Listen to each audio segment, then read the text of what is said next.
Hello everyone, welcome to another session on transport and plants.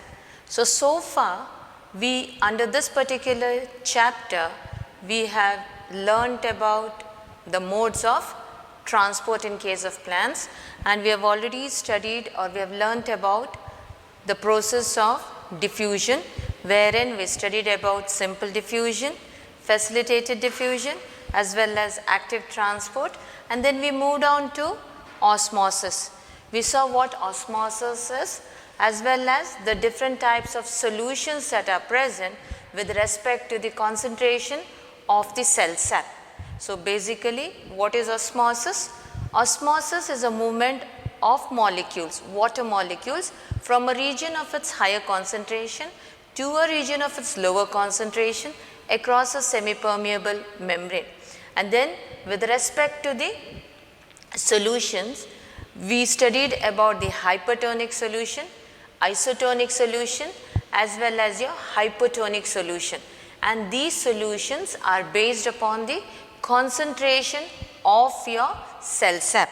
So today we move on and study about the types of osmosis. Now which are the different types of osmosis? So basically we have two types of osmosis, that is endosmosis and exosmosis. The name itself is suggesting end osmosis, end, entry, exit. So you know that osmosis is the movement of water molecules from a region of its higher concentration to a region of its lower concentration. So here in case of endosmosis, we will see that there is entry of water into the cells, and in exosmosis there is exit of water from the cells. So we will see what endosmosis is.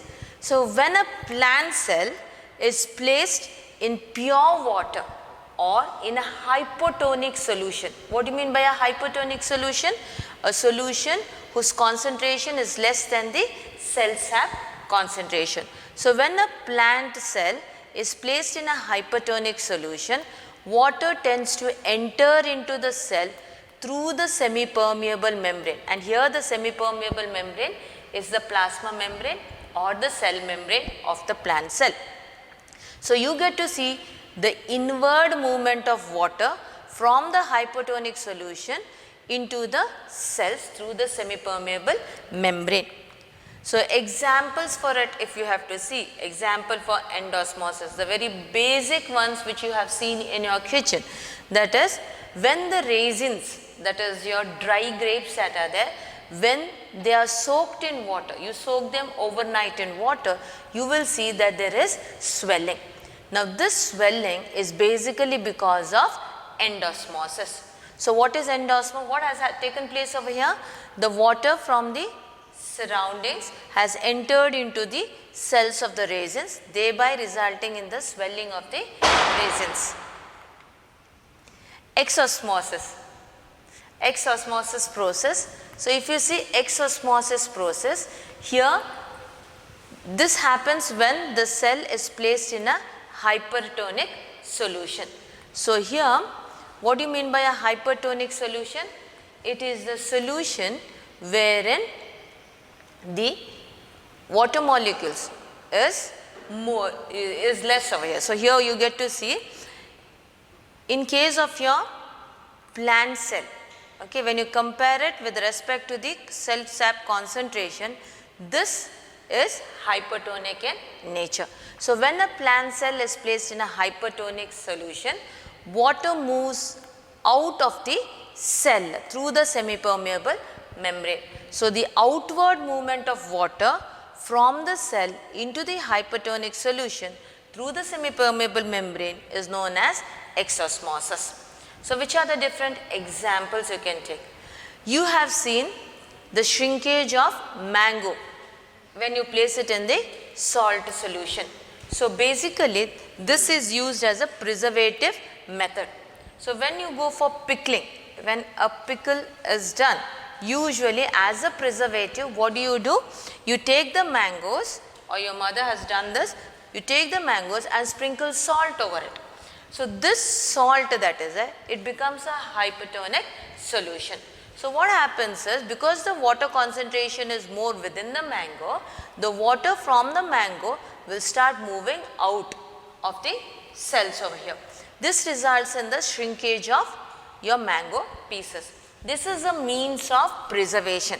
So from the ancient times, this has been practiced, wherein we see that for a pickling or for any of it, like for your preservation, they usually use salt or sugar because it will act as a hypertonic medium. Especially, it prevents the bacterial growth. So what happens is, in this salt solution, the bacteria is unable to grow because exosmosis process will be taking place. Now what is the significance of osmosis in a plant? Osmosis plays a very important role in the plant, especially with respect to absorption of water by roots from the soil. The cell to cell movement of water in tissues of the plant. So from one cell to the next cell, if it has to move, it usually follows this process, that is your osmosis. The rigidity and turgidity of the cell is also maintained by osmosis process. So whenever there is endosmosis process taking place, the cells become rigid and they become turgid, giving a particular shape to it. Whenever there is less amount of water, whenever exosmosis takes place, the leaves or the plant tends to show flaccidity. This is because the water has moved out of the plant cell. The opening and closing of the stomata is also due to your osmosis. Then we have, because it as I said, when you are talking about osmosis, endosmosis results in the turgidity of the cell, thereby resulting in the opening of the stomata, and exosmosis process results in the flaccidity of the cell, thereby resulting in the closing of the stomata. So osmosis plays a very important role in the opening and closing of the stomata. The radial conduction of water in the roots is also by your osmosis process. When you are talking about exosmosis, we have something known as plasmolysis. What is this plasmolysis? Plasma membrane, lysis, breakage. So plasmolysis means this is an extreme case of exosmosis process. So whenever there is a cell that is placed in a hypertonic solution, what happens is, from the vacuole, the water tends to go out from the cell sap. So when the water goes out of the cell sap, the vacuole starts showing shrinkage, and when the vacuole starts showing shrinkage, the cytoplasm also falls. So when the cytoplasm falls, the surrounding plasma membrane, it will tend to leave the cell wall. Okay, so thereby there is a shrinkage of it. So because of the shrinkage, the cell tends to become flaccid. So here the water moves out of the cell and the cell membrane shrinks away from the cell wall. So basically, if you see, if this is a plant cell, okay, with the cell wall, and then we have the plasma membrane close to the cell wall, okay, and here we have the vacuole in the center. We are not bothered about the rest of it. We will just concentrate on this. Now this particular cell is placed in a hypertonic solution. So when it is placed in a hypertonic solution, what happens is exosmosis tends to take place. So from here the water tends to move out into the surroundings. So when the water tends to move out into the surroundings, what will happen? This vacuole will start showing flaccidity, it will start showing shrinkage. So it will start shrinking. So when this starts shrinking, what will happen? This cytoplasm that was surrounding it also starts falling, and gradually what happens is, this plasma membrane will start showing shrinkage like this. It will start leaving the side walls. Okay, and if this process of exosmosis continues further, then what happens? There is the entire plasma membrane that is there, it will start receding. Okay, it will start receding. Now this is known as plasmolysed stage. And if this plasmolysis still continues, ultimately it can result in the death of the cell. Okay, ultimately. So can we revive this? Yes, it can be done in the initial stages of plasmolysis. The initial stage of plasmolysis that is there, it is known as incipient plasmolysis. So in the incipient plasmolysis, what can be done is, if there is an incipient plasmolysis, the plasmolysis has just begun, then you can take this cell and place it in a hypotonic solution or in pure water. And when this is done, endosmosis tends to take place. So water will start entering into the cell. So when the water starts entering into the cell, the nucleus that is, the vacuole that is there, it will start regaining its shape. And when the vacuole regains its shape, the plasma membrane also regains it and it becomes a turgid cell. So this is deplasmolysis process. So remember one thing, plasmolysis occurs in the plants whenever there is shortage of water. So imagine you have a plant where you have not watered.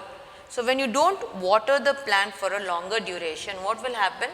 The water, due to transpiration, it is losing it. It tends to become flaccid. And if this continues, your plant will completely wilt out, wither out, and it is going to die. So if you water it in the initial stages itself, your plant can be revived. Okay, so this is what happens. So if you prolong the starvation of water to the plant for a long duration, then you may lose the plant. But in the initial stages, when the plasmolysis has started or it has begun, if you start watering the plant, it can regain back its turgidity. The same phenomena you can see when you add manure. So practically you ask a gardener, the gardener may not have studied biology, but the gardener knows that when you add manure, you should add enough water to the plant, or else what will happen? Exosmosis will take place. Now the gardener may not know the term of exosmosis or endosmosis, but they know that if you don't add enough water when you add manure to the plant, definitely the plant is going to wilt and it is going to die. That is why whenever you add manure, you add in a lot of water to it. This is the main reason, because exosmosis tends to occur. So in order to prevent exosmosis, you will be adding enough water to the plant. You have something known as turgor pressure. Now what is this turgor pressure? Turgor pressure is represented as Tp, and it is the pressure exerted by the cell membrane or the plasma membrane of the cell undergoing endosmosis against its own cell wall.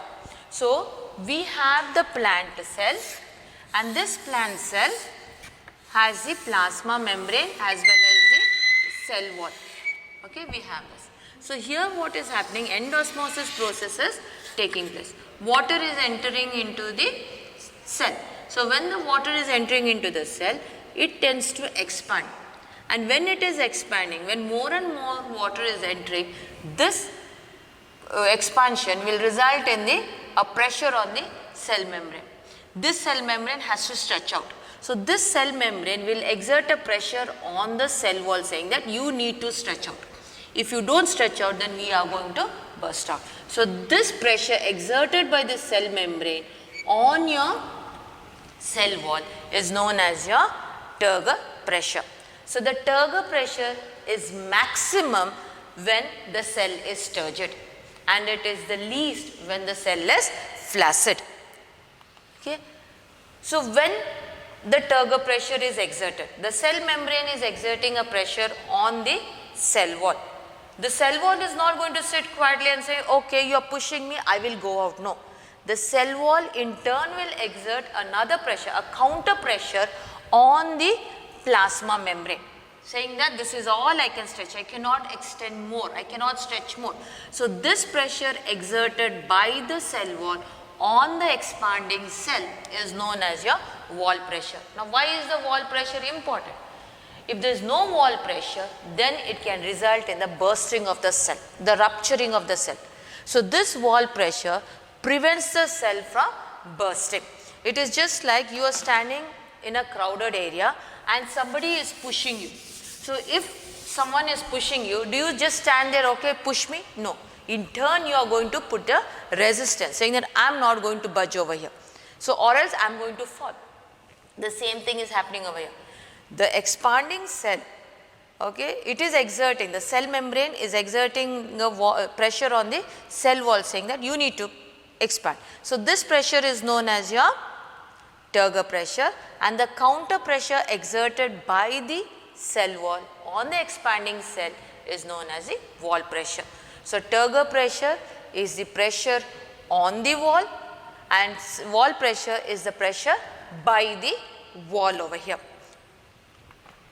So, what are the experiments that you have to demonstrate osmosis? Basically, we have a physiological experiment, which is your potato osmoscope experiment, and a physical experiment, which is your thistle funnel experiment. So, in this physiological experiment, in the potato osmoscope, what do? You take the living cells over here. Okay? You take a potato, peel out the potato. You must have done this in your lower classes. You peel out the potato and form a cavity in the middle. A cavity is made in the potato, and within this cavity, you are going to add sugar solution, say about 10% sugar solution or your sucrose solution. And to mark the initial value, you are going to take a pin and mark the initial level of the solution that you have taken. You are taking the entire osmoscope that is there, and you are placing it in a beaker or a trough having water. And you leave this setup as such overnight or for a few hours. After a few hours, when you come and observe, you will observe that there is a rise in the level inside the cavity. The level has risen. You can mark, you have already marked the initial level over here with a head pin. Okay? You will see that there is a difference, there is a rise over here. So, final value also you can mark it with another head pin. So, what has happened over here? You have taken sugar solution. So, the amount of water molecules is less over there. So, I said you can take about 10% sugar solution. So, if you take 10% sugar solution, you can say 10% is water and 10% is your 10% is your sugar and 90% is your water. Whereas, if you take the water in your beaker or in your trough, it has got 100% water, isn't it? It has got 100% water. So, what will happen? According to osmosis, the water molecules tend to move from a region of its higher concentration to a region of its lower concentration. So, water from the beaker tends to enter into the potato. This results in the rise within the potato cavity. So, this is a physiological experiment to demonstrate osmosis. If you take another one, you have a physical experiment to demonstrate osmosis, where we use this thistle funnel over here. So, here what we do is, we take a thistle funnel, and to this thistle funnel, we are going to add your sugar solution or your salt solution. And then this thistle funnel is covered by a selectively permeable membrane. Usually we take a parchment paper or we take your egg membrane, and in the previous session we have seen how we can isolate the egg membrane from the egg. So, that egg membrane is tied over here. Okay, it acts as a selectively permeable membrane. Now, this setup is placed in a beaker containing water. Okay, initial level is marked. There are markings on this thistle funnel. So, you have marked the initial level and keep this setup for a few hours. After a few hours, you will observe that there is a rise in the thistle funnel. Okay. Now, why is this rise seen? This is basically because of endosmosis process. So, here what has happened? The water concentration is more in the beaker, and here the water concentration is less because you have taken the salt solution over here. So, water from the beaker tends to enter into the thistle funnel through your selectively permeable membrane. So this is another physical experiment to demonstrate your osmosis process. Plasmolysis.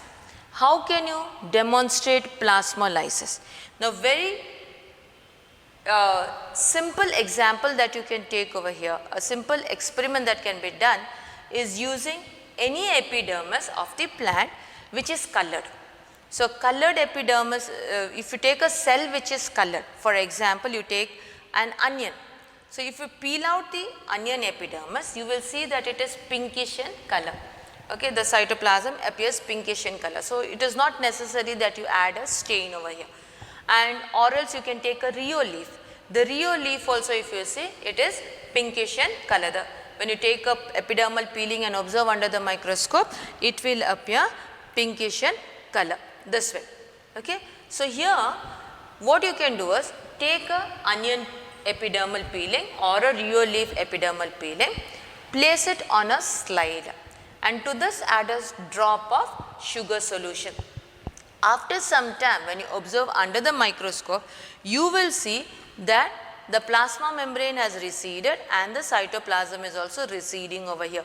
You get such an appearance under the microscope, indicating plasmolysis has taken place.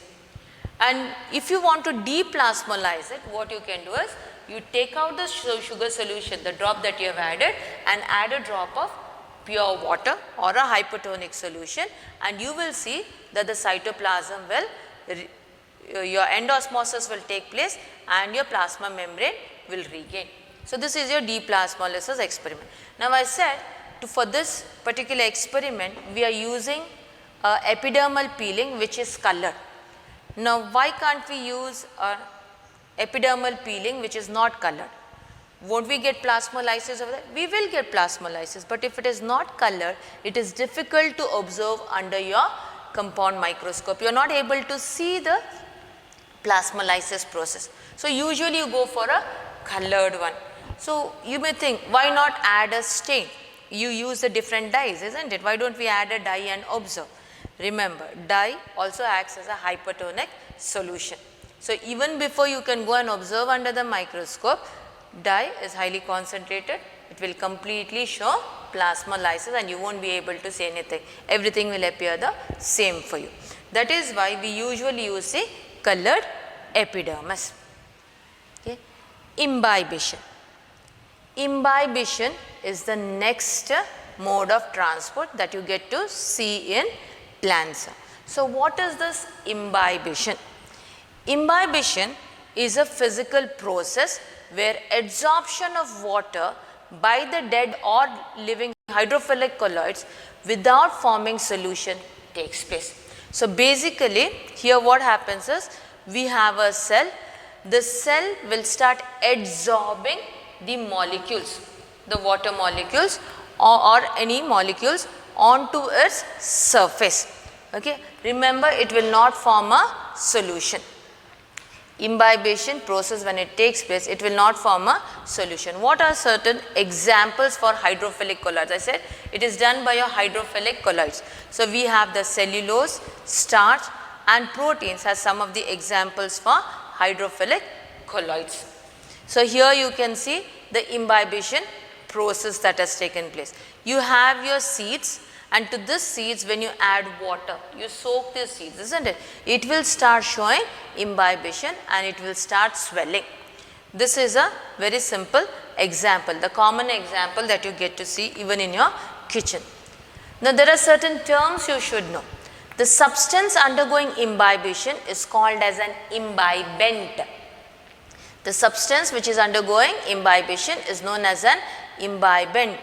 The solvent that is imbibed is known as an imbibate, and when imbibition is taking place, the imbibent that is there, it will exert a pressure known as the imbibition pressure.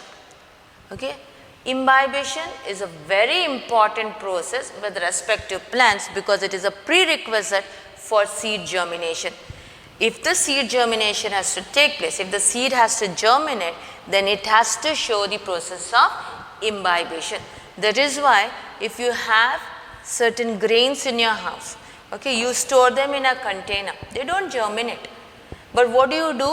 If you have to cook, maybe your green gram, ನಿಮ್ಮ ಹಸಿರು ಕಾಳು ಅದನ್ನು ನಿಮಗೆ germinate ಮಾಡಬೇಕಾದ್ರೆ, ಮೊಳಕೆ ಬರಿಸಬೇಕಾದ್ರೆ ನೀವೇನು ಮಾಡ್ತೀರಿ, ಅದನ್ನು ತಗೊಂಡು ನೀರಿಗೆ ಹಾಕಿರ್ತೀರಿ.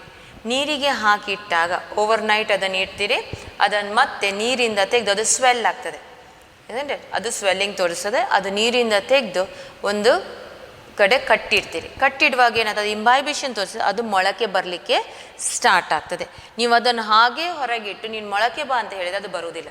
ಯಾಕೆಂದರೆ ಒಂದು ಗಿಡಕ್ಕೆ ಒಂದು ಬೀಜ ಅದು ಮೊಳಕೆ ಬರಬೇಕಾದ್ರೆ ಅದರಲ್ಲಿ imbibition process very important. So for seed germination your imbibition is a prerequisite. It is very, very important. The swelling of starch and gelatin, okay, that is there. This takes place by your imbibition process. You have seen this. You get these jelly beads, colored jelly beads, isn't it? Sanna beads ಸಿಗ್ತದೆ ನಿಮಗೆ, ಜೆಲ್ಲೀಸ್ 5 ರೂಪಾಯಿ 10 ರೂಪಾಯಿಗೆಲ್ಲ ಸಣ್ಣ ಶಾಪಲ್ಲಿ colour beads ಆಗಿ ಸಿಗ್ತದೆ. ಅದನ್ನು ನೀವೇನು ಹೇಳ್ತೀರಿ, ಅದನ್ನು ಮ್ಯಾಜಿಕ್ ಬೀಡ್ಸ್ ಹೇಳ್ತೀರಿ. ಇದನ್ನು ತೊಗೊಳ್ತೀರಿ, ಒಂದು ಸ್ವಲ್ಪ ನೀರಿಗೆ ಹಾಕ್ತೀರಿ. ನೀರಿಗೆ ಹಾಕಿ ಸ್ವಲ್ಪ ಸಮಯದ ನಂತರ ನೋಡುವಾಗ ಏನಾಗ್ತದೆ, ಅದು ಫುಲ್ ಸ್ವೆಲ್ ಆಗಿರ್ತದೆ, ಕಲರ್ ಸ್ವೆಲ್ಲಿಂಗ್ ಇರ್ತದೆ. ಅಂದರೆ ಆ ಸ್ವೆಲ್ಲಿಂಗ್ ಆಗೋದು by a process of imbibition. ಅದು ನೀರನ್ನು ಎಡ್ಸಾರ್ಬ್ ಮಾಡ್ತದೆ. ಅದು ನೀರನ್ನು ಎಡ್ಸಾರ್ಬ್ ಮಾಡೋದ್ರಿಂದ ಏನಾಗ್ತದೆ, ಅಲ್ಲಿ ಸ್ವೆಲ್ಲಿಂಗ್ ಆಗ್ತದೆ. ನೀವು ಅದನ್ನು ಹಾಗೆ ಇಟ್ಟರೆ, ಆ ನೀರಿಂದ ತೆಗೆದು ಹಾಗೆ ಇಟ್ಟರೆ ಸ್ವಲ್ಪ ಸಮಯದಿಂದ ನೀವು ನೋಡಿ ಅದರಲ್ಲಿರುವಂತಹ ನೀರು ಹೊರಗೆ ಹೋಗ್ತದೆ. ಯಾಕೆಂದರೆ ಇದು ಟೆಂಪರರಿ ಪ್ರೋಸೆಸ್. ಅಲ್ಲಿಂದ ನೀರು ಹೊರಗೆ ಹೋಗಲಿಕ್ಕೆ ಸ್ಟಾರ್ಟ್ ಆಗ್ತದೆ, ಅದು ವಾಪಸ್ ಶ್ರಿಂಕ್ ಆಗಲಿಕ್ಕೆ ಸ್ಟಾರ್ಟ್ ಆಗ್ತದೆ. I am talking about those jelly beads that you have which you usually use for decorative purpose. ಈ ಜೆಲಿ ಬೀಡ್ಸನ್ನು ಕೆಲವು ಗಿಡಗಳಿಗೆ ಸಹ ನಾವು ಇಡ್ತೇವೆ, like you so called magic plants, ಇಲ್ಲದಿದ್ದರೆ ನಿಮ್ಮ ಈ ಫೆಂಗ್ಶೂಯಿ ಪ್ಲ್ಯಾಂಟ್ಸ್ ಹೇಳ್ತೇವೆ ನಾವು, ಬ್ಯಾಂಬೂ, ಬಿದಿರು, ಸಣ್ಣ ಬಿದಿರು ಇದೆ. ಆ ಬಿದಿರನ್ನು ನಾವು ನೀರಲ್ಲಿ ಹಾಕಿಡ್ತೇವೆ. ಅದು ನಾವು ಹೇಳ್ತೇವೆ ಅದು ಲಕ್ಕಿ ಪ್ಲ್ಯಾಂಟ್ ಅಂತ ಕೂಡ ನಾವು ಇಡ್ತೇವೆ, ಆಫೀಸ್ ಪ್ಲ್ಯಾಂಟ್ ಅಂತ ಇಡ್ತೇವೆ. ಅದಕ್ಕೆ ನಾವು ನೀರು ಯಾವಾಗಲೂ ಚೆಲ್ತಾ ಇರ್ತದೆ, ಆಚೆ ಈಚೆ ಶಿಫ್ಟ್ ಆಗುವಾಗ ಟೇಬಲಲ್ಲಿ ಅದು ಏನು ಮಾಡ್ತೇವೆ, ಈ ಬೀಡ್ಸನ್ನು, ಜೆಲಿ ಬೀಡ್ಸನ್ನು ನೀರಿಗೆ ಸೋಕ್ ಮಾಡಿ ಆ ಸೋಕ್ ಆಗಿರೋದೊಂದು ಅದಕ್ಕೆ ಹಾಕ್ತೇವೆ. ಮತ್ತು ಆಗಾಗ ಅದಕ್ಕೆ ಒಂಚೂರು ನೀರು ಹಾಕಿದರೆ ಒಂದು ವಾರ ತನಕ ಅದು ಏನಿರ್ತದೆ ಹಾಗೆ ಇರ್ತದೆ ನಿಮಗೆ. So it is an example for your imbibition process. The swelling of wooden doors during rainy season. This is also due to the process of imbibition. ಮಳೆಗಾಲದಲ್ಲಿ ನಿಮಗೆ ಬಾಗಿಲು ಓಪನ್ ಮಾಡಲಿಕ್ಕೆ, ಮರದ ಬಾಗಿಲಿದ್ರೆ ಓಪನ್ ಮಾಡಲಿಕ್ಕೆ ಕ್ಲೋಸ್ ಮಾಡಲಿಕ್ಕೆ ನಮಗೆ ತುಂಬ ಕಷ್ಟ ಆಗ್ತದೆ. ಯಾಕೆಂದರೆ ಅದು ನೀರಿನ ಅಂಶವನ್ನು ಎಳ್ಕೊಳ್ತದೆ ಹೇಳ್ತೇವೆ. ಇದನ್ನು ಅದು ಮಳೆಗಾಲದಲ್ಲಿ ಮಾತ್ರ ಆಗ್ತದೆ.